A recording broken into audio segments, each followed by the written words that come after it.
Servicios, transporte, Sí, claro. salud, todo subió en todo el país, pero también en la ciudad de Buenos Aires. Claro, la inflación de CABE se conoció hoy. A ver, Lucrecia. Así es, la inflación continúa desacelerando. Este lunes se dio a conocer de cuánto fue la inflación en el mes de septiembre en la Ciudad Autónoma de Buenos Aires. El dato fue que la inflación fue del 4%.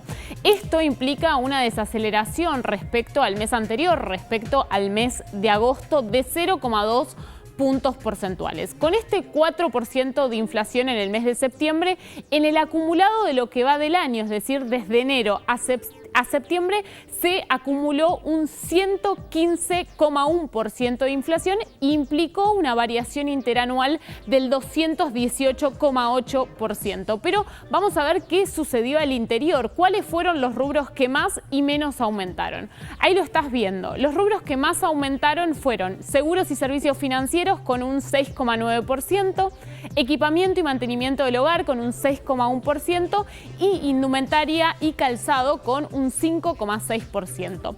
Solo 4 rubros quedaron por debajo del nivel general, que fue del 4%. Ahí lo estás viendo. 1,6 información y comunicación, 2,2 alimentos y bebidas no alcohólicas, 3,6 educación y 3,7 restaurantes y hoteles. Acá lo que hay que tener en cuenta es que si bien hay rubros que aumentaron más y menos, hay rubros que presionan más el indicador. ¿Cuál fue? Uno de ellos fue vivienda, agua, electricidad, gas y otros combustibles, que aumentó cerca de un 4,3%, como decía Maggie, y ese es un rubro que presiona el indicador en cerca de un 17,43%.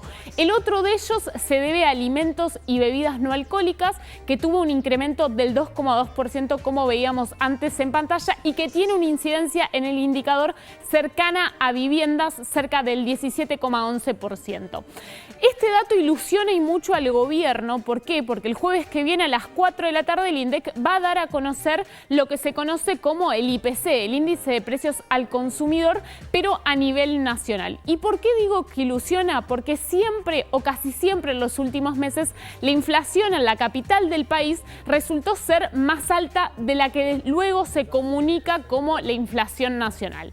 Ahí lo estás viendo en pantalla. En el mes de junio, la inflación en Cava fue del 4,8%, mientras que la nacional, que se comunica unos días después, fue del 4,6%. Estamos hablando de una diferencia de 0,2 puntos porcentuales. En julio se volvió a repetir esta situación, pero en una mayor proporción. En la Ciudad Autónoma de Buenos Aires fue del 5,1% y en la nacional del 4%. Estamos hablando. Y en agosto fue la misma, 4,2 y 4,2.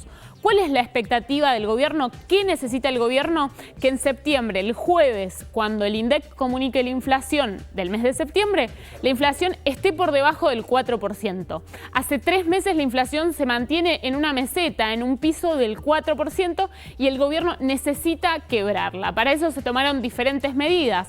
La principal de ellas te diría que fue la baja del impuesto país, la alícuota, que pasó del 17,5% al 7,5%.